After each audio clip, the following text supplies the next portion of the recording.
नमस्कार दोस्तों, आप सभी का बहुत बहुत स्वागत है।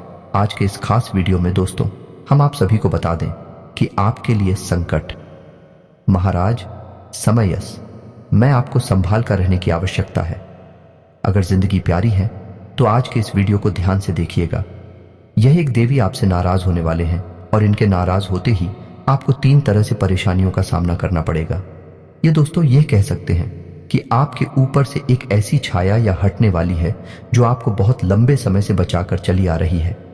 ये दोस्तों आपको यकीन ना हो तो आप विचार करके देखिए कि कई बार आपके जीवन में ऐसी परिस्थितियों का निर्माण हुआ है जब आपको भयंकर नुकसान हो सकता था, यहाँ तक कि आपकी जान भी जा सकती थी, लेकिन आपको बाल बाल किसी ने बचाया।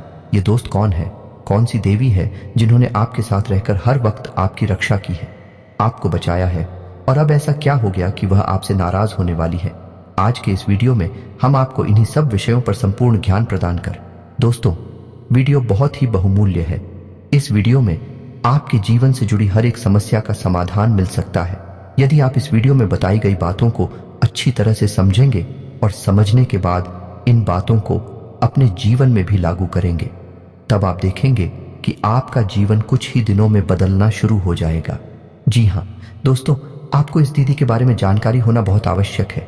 अब तक आप इनसे अनजान हैं, लेकिन इन्होंने आपकी हर समय रक्षा की है, आपको बचाया है, आपको भयंकर से भयंकर पीड़ा से मुक्त कराने का कार्य किया है। जी हाँ दोस्तों, कई बार आपको स्वयं को भी ऐसा महसूस हुआ है कि आपका बहुत बड़ा नुकसान हो सकता था, लेकिन किसी कारणवश वह कम हुआ और आपको थोड़ी सी राहत मिली।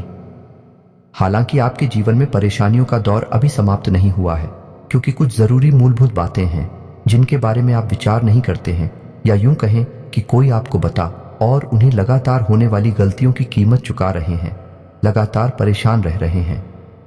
आपके द्वारा किए गए कर्मों का भी सही फल, उचित परिणाम आपको प्राप्त नहीं हो रहा है, मनवांछित सफलता आपको मिल नहीं पा रहे हैं। जी हाँ दोस्तों, आपके मन में कई प्रकार के प्रश्न उठते रहते हैं कि आखिर भगवान आपके साथ ऐसा क्यों कर रहे हैं, क्यों आपको हद से ज्यादा तकलीफ है मिल रही है, क्यों लोग आपको समझ नहीं पा रहे हैं, जिनके साथ आप अच्छा करते हैं उनके साथ भी आपकी बुराइयां क्यों हो जाती हैं। आखिर आपने ऐसा क्या कर दिया या आपके साथ क्या है ऐसा गलत है कि आपके कष्ट, आपकी परेशानियां, या यूं कहें कि आपके दुखों के दिन समाप्त ही नहीं हो रहे हैं। तो दोस्तों हम एक एक करके आपके जीवन की हर एक बात को विस्तार से समझाने का प्रयास करेंगे। आप ध्यान से वीडियो को देखें, समझे कि आपके जीवन में क्या गलत है, क्योंकि दोस्तों प्रयास तो आपको ही करने होंगे और प्रयास करने के लिए आप कुछ सही ज्ञान होना बहुत आवश्यक है। बहुत कम ही लोग ऐसे हैं इस संसार में जो किसी को सही ज्ञान देते हैं।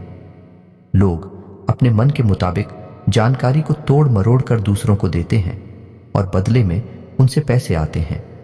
जब आपको सही ज्ञान कहीं से प्राप्त हो तो उसे अवश्य ले लेना चाहिए, क्योंकि जीवन में मुक्ति का मार्ग ज्ञान की राह पर चलकर ही प्राप्त होता है। दोस्तों हम आपको गारंटी देते हैं कि आपको इस तरह का ज्ञान जो आगे हम आपको वीडियो में देने जा रहे हैं पूरे YouTube पर कहीं पर भी देखने को नहीं मिलेगा। ऐसा इसलिए हम कह रहे हैं क्योंकि लोग इस तरह की बातों को बताने के लिए बदले में पैसे की मांग करते हैं। ये दोस्तों लोगों ने इस तरह के व्यापार चला रखे हैं कि लोग दूसरों को राहत पहुंचाते हैं, लेकिन बदले में उनसे मोटी मोटी रकम की मांग लेते हैं या ले लेते हैं, और लोग उन्हें देते भी हैं। बदले में उन्हें समाधान तो प्राप्त होते ही हैं, लेकिन हम आपको इतनी महत्वपूर्ण जानकारियां मुफ्त में देने का कार्य रहे हैं। दोस्तों हमें आपसे किसी भी प्रकार का लालच नहीं है, हमें बस इतना चाहिए कि मां भद्रकाली हमारी भक्ति से प्रसन्न रहें और दूसरों के हित में हमारे द्वारा किए गए प्रयास सफल रहे। बस यही हमारे जीवन का और हमारी मेहनत का उद्देश्य है कि यदि आपके जीवन में 1% भी बदलाव आता है, आपको लाभ प्राप्त होता है, तो हम समझेंगे कि हमारी मां भद्रकाली के लिए भर्ती सफल रही, हमारे पुण्य का घड़ा भर गया और हमारा जीवन भी सफल रहा। तो चलिए दोस्तों वीडियो की शुरुआत करते हैं, लेकिन वीडियो शुरुआत करने से पहले आपसे एक निवेदन है कि कमेंट में पूरे भक्ति भाव के साथ जय मां भद्रकाली लिखना ना भूलें। दोस्तों माता को अपने जीवन में शामिल कर लें। अपने जीवन के हर एक महत्वपूर्ण कार्य को करने से पहले माता को याद करें और अपने महत्वपूर्ण कार्य को माता को समर्पित। जी हाँ दोस्तों, इस भाव के साथ अपने जीवन की शुरुआत करेंगे या अपने दिन की शुरुआत करेंगे तो आप देखेंगे कि आपके जीवन में बदलाव आने शुरू हो जाएंगे। ऐसा हो ही नहीं जो इंसान माँ को याद करे और माँ उसकी मदद करने के लिए, उसके जीवन को सुंदर और शुभम बनाने के लिए आगे बढ़कर ना आए। जी हाँ दोस्तों, तो इसीलिए हम अपने हर वीडियो में आपसे यह बात कहते हैं कि माता को याद करके जय माँ भवानी अवश्य लिखें। माता आपका उद्धार और कल्याण करेंगे। ये दोस्तों, इसी के साथ साथ आपसे एक छोटा सा निवेदन और है। यदि आप चैनल पर पहली बार आए हैं तो आप हमारे प्रयास को सराहा सकते हैं। आप हमारे चैनल को सब्सक्राइब करके बेल आइकन को अवश्य दबा दें, क्योंकि दोस्तों हम आप सभी के लिए हर रोज नए नए वीडियो लाते हैं। बहुत ही छानबीन करना पड़ता है और इसके लिए हम आपसे कुछ नहीं चाहते हैं, बस आप हमारे चैनल से जुड़ जाए। इससे हमारा चैनल परिवार बड़ा होता है और हमारा मनोबल भी बढ़ता है। दोस्तों, हम आपको बता दें कि आपके जीवन की स्थिति कुछ इस प्रकार की है कि कोई कहता है कि आपकी ग्रह स्थिति अच्छी है, फलाना ग्रह आपको लाभ देने जा रहा है और आपके आने वाले समय में अलग अलग प्रकार के लाभ मिलेंगे। लेकिन आप देखते हैं कि आपके जीवन में कोई बदलाव आ ही नहीं रहा है, आपके प्रयास सफल हो ही नहीं रहे हैं। आप तो सोच रहे हैं वह आपको प्राप्त नहीं हो पा रहा।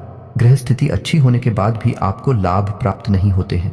उल्टा होता यह है कि जब लोग कहते हैं कि आपके जीवन में कुछ अच्छा होने वाला है, इसकी वजह होने उल्टा लगता है और आपके जीवन में बुरा होने लगता है। कुछ परेशानियां आपके आगे आने लगती हैं तो आप विचार करते हैं कि कहीं ऐसा तो नहीं कि आपके साथ कुछ अनर्थ हो रहा है, कुछ गलत हो रहा है, या फिर गृहस्थी जो बता रहे हैं वह गलत कह रहे हैं। तो हम आपको बताएं दोस्त, ऐसा कुछ भी नहीं है। ग्रह स्थिति जो आपको बताते हैं लोग गलत नहीं बताते, लेकिन उससे अच्छी ग्रह स्थिति का, यह ग्रहों की सुंदर चाल का आपको सही लाभ प्राप्त नहीं हो पाता है। इसका कारण क्या है दोस्तों? ग्रहों की जो स्थिति होती है वह एक विशेष ऊर्जा का निर्माण करती है।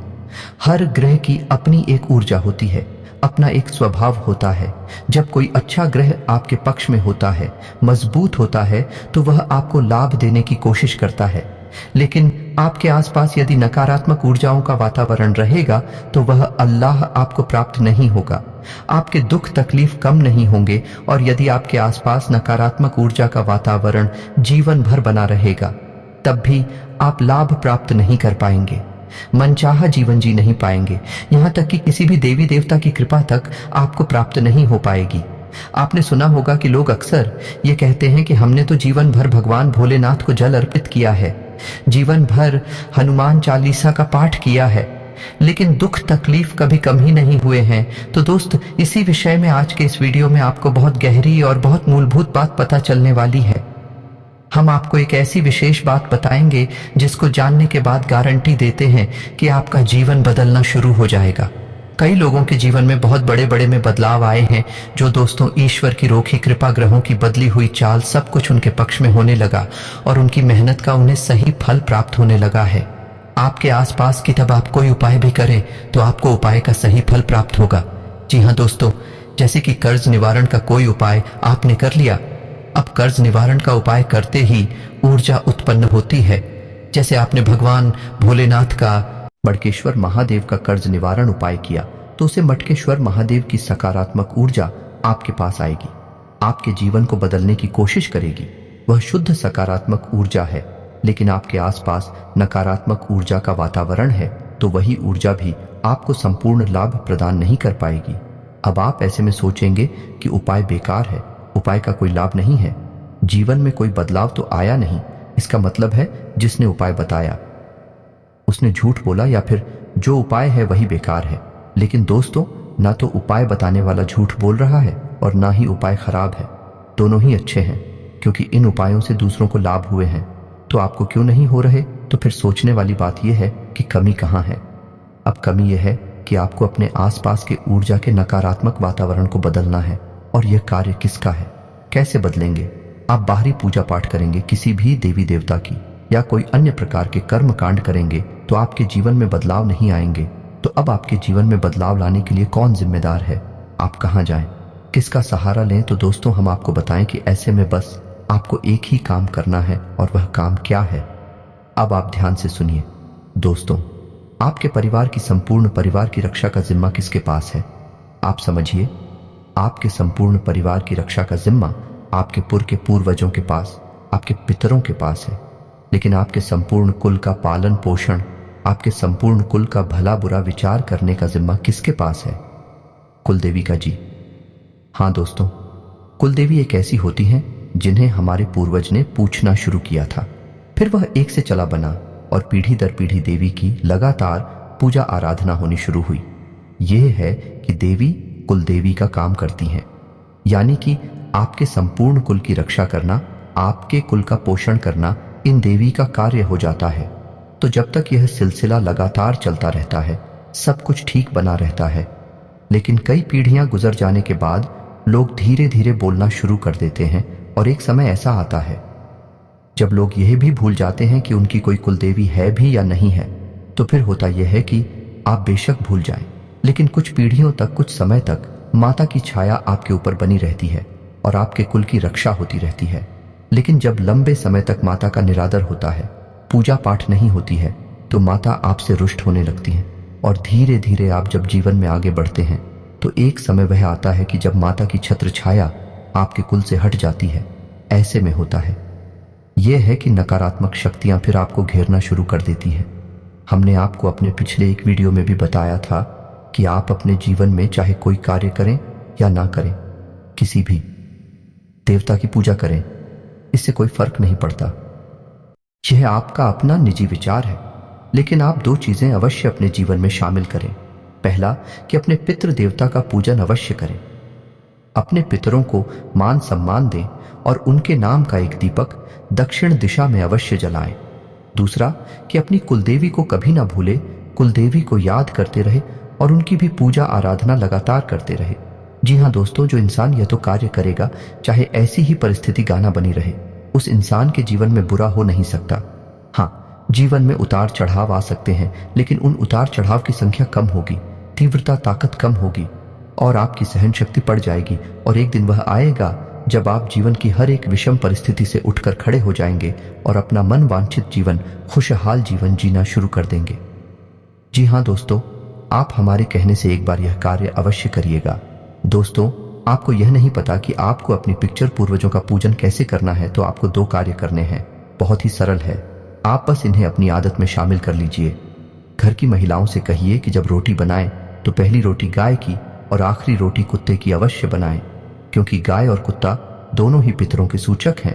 जब भी आप गाय को और कुत्ते को भोजन कराते हैं, समझिए आपके पत्र प्राप्त हो जाते हैं और आपको आशीर्वाद देते हैं, आपके घर की रक्षा करते हैं। जी हाँ दोस्तों, जिस इंसान के पुत्र प्राप्त होते हैं, खुश होते हैं, आशीर्वाद दे रहे होते हैं, उस इंसान के जीवन में विपत्तियां किसी कीमत में आ नहीं सकती और वह जो भी पूजा पाठ करेगा उसका उसे पूरा फल प्राप्त होगा, क्योंकि पितरों का काम भी है आपके आसपास की नकारात्मक ऊर्जा को आपसे दूर करना और आपके जीवन में शुद्ध सकारात्मक ऊर्जा को भर।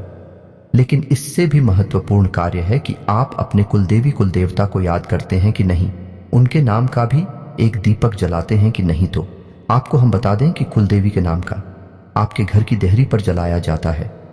जी हाँ दोस्तों, आपके घर की दहलीज होती है, वहां पर आपकी कुलदेवी या देवता का वास माना जाता है। अब आप समझिए कि माता का कितना अधिक प्रभाव है। जब भी कोई नकारात्मक ऊर्जा आपके घर में प्रवेश करने की कोशिश करेंगी, माता दहलीज पर खड़ी मिलेंगे और आपकी रक्षा करेंगे, आपके कुल की रक्षा करेंगे और नकारात्मक ऊर्जा को वहीं से दूर हटा देंगे, चित्र भीतर कर देंगे। तो आपको करना यह है कि अपनी कुल देवी या देवता के नाम का एक दीपक शाम के समय, जी हाँ दोस्तों, संध्या काल में अपनी दहलीज पर अवश्य लाना है।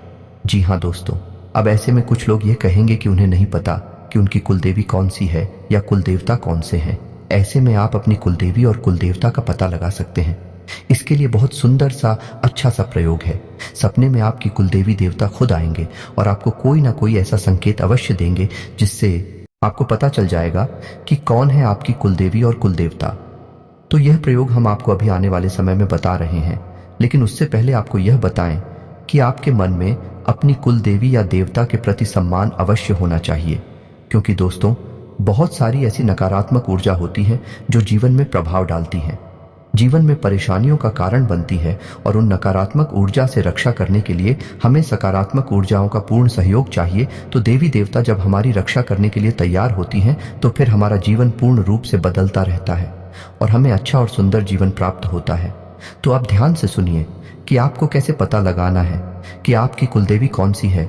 या दोस्तों, यह प्रयोग आपका शुरू होगा शुक्रवार के दिन से। शुक्रवार के दिन आपको रात को 9 बजे यह दोस्त और रात्रि के समय ही यह प्रयोग करना है। नहा धोकर पूजा पाठ करने के बाद आपको एक जल का कलश लेना है और उस जल के कलश के ऊपर आपको एक नारियल स्थापित करना है। नारियल आपको अपनी कुल देवी देवता को, अभी आपको पता नहीं है, लेकिन आप खाली कुल देवी देवता के नाम से स्थापित करना है और उस नारियल पर आपको ओम लिखना है, वह भी हल्दी या फिर चंदन के साथ में। जिन दोस्तों, लाल सिंदूर का भी प्रयोग आप कर सकते हैं, इससे कोई फर्क नहीं पड़ता है। अब आप उस कलश के ऊपर एक ढक्कन रखेंगे और उस ढक्कन के ऊपर आप थोड़ा सा अन्न रखेंगे, गेहूं रख सकते हैं, और अन्य के ऊपर आप उस नारियल को स्थापित करेंगे और 7 दिनों का यह प्रयोग रहेगा। 7 जन्मों तक यह नारियल आपके घर में स्थापित रहेगा। अब आपको करना यह है कि आप एक गाय के घी का दीपक जलाएंगे और अपने मन में यह आवाहन करेंगे, किसी कुल देवी कुल देवता, आप जो भी हैं, हम आपके बारे में नहीं जानते हैं, हमें किसी ने नहीं बताया है, हम नादान हैं, हम आपके बारे में भूल चुके हैं, लेकिन अब हमारी इच्छा है कि हम आपका पूजन करें। आपकी पूजा पाठ के द्वारा हम अपने जीवन का उद्धार करना चाहते हैं, तो हमें यह अवसर प्रदान करें। यह आपको मैं मन सोचना है, या यूं कहें कि ऐसी आपको प्रार्थना करती है, तो आपको यह प्रार्थना करनी है कि श्री कुलदेवी कुलदेवता, आप सपने के माध्यम से हमारा मार्गदर्शन करें और आप बताएं कि आप कौन हैं। यदि हमें पता चल जाएगा तो हम आपकी नियमित जीवन भर पूजा पाठ करेंगे और आगे से आपको शिकायत का कोई मौका नहीं देंगे। दोस्तों, आपको यह अपने मन में विचार करना है। आप कुछ इससे अलग भी विचार कर सकते हैं, कोई फर्क नहीं पड़ता है। बस आपको अपनी कुलदेवी अधिवक्ता के बारे में यह आवाहन करना है कि आप आइए और हमें सपने के माध्यम से कोई संकेत दीजिए कि आप कौन हैं। हम आपकी पूजा आराधना करना चाहते हैं। जी हाँ दोस्तों, आप 7 दिन तक किया करिए, यानी कि शुक्रवार से आप इस प्रयोग को गाना शुरू करिए और नियमित करना है। आपको इस प्रयोग के दौरान अपने खान पान पर भी ध्यान देना है, यानी कि शुद्ध सात्विक भोजन लेना है और हो सके तो लहसुन प्याज को भी त्याग देना है। जी हाँ दोस्तों, अब आप किसी विशेष साधना को कर रहे हैं और साधना को करने के नियम यही होते हैं कि भोजन सात्विक होना चाहिए, ब्रह्म का पूर्ण रूप से पालन होना चाहिए। जो 7 दिनों तक आपको इन सब बातों का ध्यान रखना है, और सबसे महत्वपूर्ण बात कि आपको जितना हो सके उतना सत्य व्रत का पालन करना है। झूठ नहीं बोलना है, चाहे आपका काम बनिया बिगड़ी, आपको झूठ का साथ नहीं देना है। बस आप ऐसा करिए। 7 दिन के अंदर अंदर कुल देवी या देवता जो भी हैं, आपके आपको सपने के माध्यम से संकेत देंगे और आपके होने का एहसास कराएंगे, और आपके कुल पर, आपके परिवार पर उनकी छत्र छाया फिर से स्थापित हो जाएगी। जी हाँ दोस्तों, देवी देवता हमारा गांव, हमारा दिखावा नहीं चाहते, ये तो हमारे भाव से प्रसन्न हो जाते हैं। आप ऐसा भाव करेंगे और आपके जीवन में बदलाव आने शुरू हो जाएंगे। तो आपको यह करना है, और आप इस बीच में एक दीपक अपने घर की देहरी पर मध्य में रखना है। दोस्तों, ना इधर ना उधर दीपक अपने घर की दहलीज की मध्य में अपनी कुल देवी देवता के नाम से चलाना अब शुरू कर दें। या दोस्त को विष का नाम ना पता हो, लेकिन आप जल आइए, आप देखेंगे कि आपको कोई ना कोई संकेत अवश्य मिलेगा। फिर जब आपको संकेत मिल जाए तो फिर आप पूरे विधि विधान से उनकी पूजा पाठ करना शुरू कर दीजिए। अपने घर के अन्य सदस्यों को भी प्रेरित करिए और उनका जो भी विशेष देवी स्थान हो, वहां पर जाकर उनके दर्शन करके प्रसाद वगैरह अवश्य चढ़ाई है। बस आप देखेंगे आपका जीवन बदल जाएगा। दोस्तों, देवी जो आपसे नाराज हो चुकी हैं, वे फिर से आपके घर में आ जाएंगे, आपके घर की रक्षा करेंगे। ये बहुत आवश्यक है। दोस्तों, जब तक आप इन कार्यों को नहीं करेंगे, अभी हमने पत्र के बारे में ज्यादा बात नहीं की है, किसी अन्य वीडियो में करेंगे, लेकिन फिर के लिए आप फिलहाल 2 कार्य कर सकते हैं। हमने आपको बताया कि वह रोटी वाला उपाय आप कर सकते हैं। दूसरा कि आप एक दीपक अपने घर की दक्षिण दिशा में चला सकते हैं। अब ऐसे में आपको यह ध्यान देना है कि दीपक की बातें कि जो लोग होगी वह उत्तर दिशा की ओर होगी और दीपक आपका घर की दक्षिण दिशा में रखा जाएगा। बस ये 2 दीपक आप रखिए कुल देवी के नाम से और एक पितरों के नाम से, और आप देखेंगे कि धीरे धीरे नकारात्मक ऊर्जा में छटने लगेंगे और आपके घर में आमदनी बढ़ने लगेगी, बीमारियां दूर होने लगेंगी, लोगों में सुप्रीम बढ़ने लगेगा, और सबसे महत्वपूर्ण बात कि जो भी पैसा आपके घर में आएगा वह रोकेगा भी और अच्छे कार्यों में खर्च होगा। जी हाँ दोस्तों, घर के बच्चे भी बड़ों का सम्मान करना शुरू कर देंगे, बात मानेंगे और घर की उन्नति होने लगेगी। तो यह सब प्रभाव आपके जीवन में आने लगे हैं। जी हाँ दोस्तों, तो ये तो थी जानकारी की कौन सी देवी है जो आपसे नाराज होने वाली है। यदि आपके मन में कोई प्रश्न उठता है, इस वीडियो से संबंधित आप कमेंट करें। हम आपके प्रश्नों के जवाब देने की पूरी कोशिश करेंगे और आपको जो भी सर्वश्रेष्ठ जानकारी होगी वह देने का प्रयास करेंगे। आपका जीवन सुंदर हो, स्वर्ग के समान हो, फूलों के समान आपका जीवन, मैं के बस यही हमारी कामना है। इसी कामना के साथ आज के इस वीडियो को विराम देते हैं। कमेंट में पूरे भक्ति भाव के साथ जय मां भवानी लिखे हैं। माता आपका उद्धार करेंगी, कल्याण करेंगे, आपका जीवन सुंदर और सरल होगा। और यदि हमारे द्वारा दी गई जानकारी आपको पसंद आई है तो फिर वीडियो को लाइक अवश्य करें और चैनल को सब्सक्राइब करके बेल आइकन दबाना। मिलते हैं अगले वीडियो में, तब तक के लिए धन्यवाद। जय माता की।